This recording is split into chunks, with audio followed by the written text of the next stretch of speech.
Good morning. Welcome back, everybody.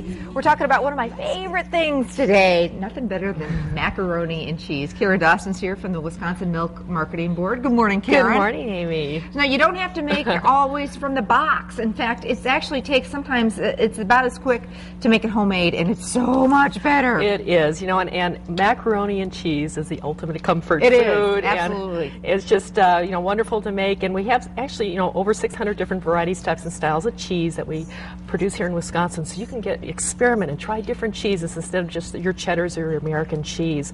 For example, today we're going to be making macaroni and cheese with Wisconsin Gouda cheese, Wisconsin Brook cheese, and Wisconsin habanero jack cheese. So a little bit of kick to it. Yeah, a little bit of kick to it. You can use whatever kind of cheeses. So basically we started out with a little bit of butter. Right, and we're going to make a roux. Usually most macaroni and cheese you want to have a sauce that you're going to have some butter in here, a couple tablespoons butter. We're going to add about a quarter cup of flour. Okay. And we want to cook that for about a minute. So this is going to be the thickening for your cheese sauce, okay? So you'll do that. Yeah, and then I'm going to add, once that's about a minute there or so, you'll see it's kind of lumpy, but that's going to thicken the sauce. Okay. We're going to add 2 cups of milk, okay?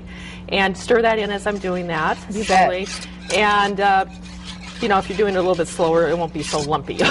But once you get in the hang of making this homemade, literally, it's minutes. Butter, flour, some milk, and you're going to thicken it. And then, you know, that's where you can, you know, experiment a little. Try some different cheeses, you know, some good melting cheeses, and you can have a lot of fun with that. So this is going to cook for a few minutes, and it starts to thicken a little bit, and this is what it ends up looking like. So you want it to thicken, and that might take, you know, 5, 6, 7 minutes. You just kind of use your own judgment. And this is your basic, boring white cream sauce. So you need to really jazz it up at this point. That's right, exactly.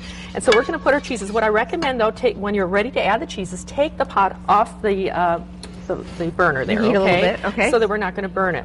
And we're going to take, this is about a third of a cup of Wisconsin Gouda cheese, third of a cup of Wisconsin Brick cheese. This is a 3-cheese macaroni and cheese.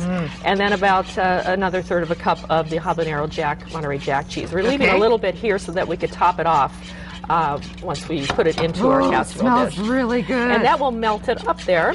And then all we're going to do is add our macaroni. This is a really easy one, real quick one. I mean, that's as easy as doing the box stuff. It really is. So here's our macaroni. And we have you can use this one. You can use Bertelli. You can use this one. I actually have a different kind of an Italian noodle in here called a tappi. That's kind of a curly noodle. We actually use whole wheat pasta, which great way to sneak a little bit healthier pasta in with mac and cheese. Your kids won't even notice. And then look at that. Isn't that nice and creamy? Doesn't that look good?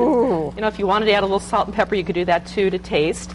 And then we have a buttered casserole. Okay, and we're going to just pour that into our casserole. Help you get it in there. And your oven is at 375 degrees, and you bake it covered with foil for about 30 minutes or until it's bubbly and nice and brown. More cheese on top? A little bit more cheese on top there.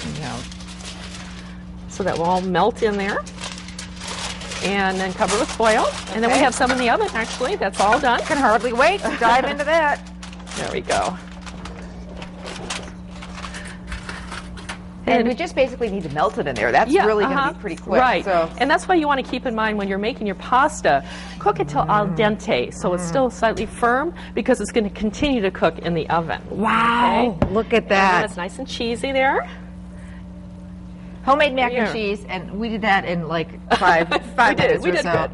Thanks, Karen. You're welcome. I can hardly wait to get a spoon and dig into that. Recipe's on our website, and also if you want to get the recipe, Karen, you'll send it out to them? 800-747-9662, or go